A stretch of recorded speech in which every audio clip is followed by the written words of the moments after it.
Indian cine హిస్టరీలోనే highest బడ్జెట్తో తెరకెక్కుతున్న cinema Ramayana.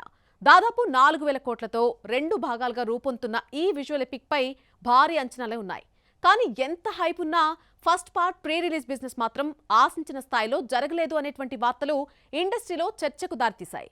దీంతో ట్రైలర్ రిలీజ్ కు ముందే ప్రమోషన్ స్పీడ్ పెంచిన మేకర్స్ ఇప్పుడు గ్లోబల్ లెవెల్లో కొత్త మార్కెటింగ్ స్ట్రాటజీని అమలు చేస్తున్నారు. రణబీర్ కపూర్ శ్రీరాముడిగా, సాయి పల్లవి సీతగా, యష్ రావణుడిగా నటిస్తున్న రామాయణపై ప్రపంచవ్యాప్తంగా భారీ అంచనాలున్నాయి. రామాయణ టీజర్ రిలీజ్ చేయగానే పెదవి విరిచారు సినీ అభిమానులు.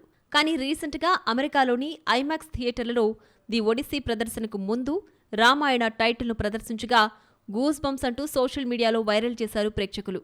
పూణేలో జరిగిన స్పెషల్ ఈవెంట్లో ట్రైలర్ చూసిన ప్రేక్షకులు కూడా విజువల్ ఎఫెక్ట్స్, ప్రొడక్షన్ డిజైన్ను ప్రశంసించారు. ఇదే సమయంలో సాయి పల్లవి సీత పాత్ర పోషించడం తనకు దక్కిన అదృష్టమని చెప్పడంతో ఆమె పాత్రపై మరింత ఆసక్తి పెరిగింది.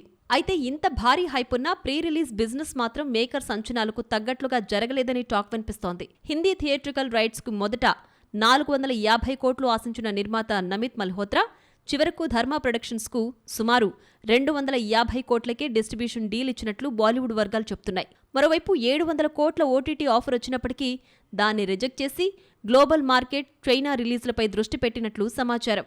మొత్తం ప్రీ రిలీజ్ బిజినెస్ ను 1000 కోట్లకు తీసుకువెళ్లాలన్నది మేకర్స్ లక్ష్యంగా కనిపిస్తోంది. తాజాగా ప్రథమ్ సంకల్ప్ పేరుతో ఢిల్లీలో భారీ ఈవెంట్ నిర్వహించి రామాయణ గ్లోబల్ ప్రమోషన్స్ కు శ్రీకారం చుట్టారు. రణబీర్ కపూర్, సాయి పల్లవి, యష్, సన్నీ డియోల్తో పాటు లీడ్ యాక్టర్స్ ఫస్ట్ టైం ఒకే వేదికపై కనిపించారు.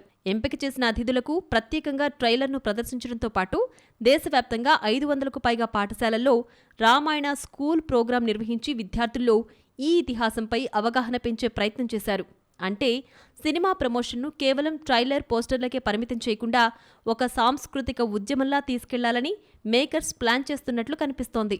సాధారణంగా భారీ సినిమాల ప్రమోషన్స్ అంటే పాటలు, ట్రైలర్స్, ప్రీ రిలీజ్ ఈవెంట్లే గుర్తొస్తాయి. కానీ రామాయణ విషయంలో మేకర్స్ పూర్తిగా భిన్నమైన స్ట్రాటజీని అనుసరిస్తున్నారు. ప్రపంచ మార్కెట్ను టార్గెట్ చేస్తూనే భారతీయ సంస్కృతి, విలువలను కూడా ప్రమోషన్లో భాగం చేస్తున్నారు. ఒకవైపు ప్రీ రిలీజ్ బిజినెస్ ను గరిష్ట స్థాయికి తీసుకువెళ్లే ప్రయత్నం, మరోవైపు గ్లోబల్ బ్రాండ్గా రామాయణను నిలబెట్టే ప్రయత్నం.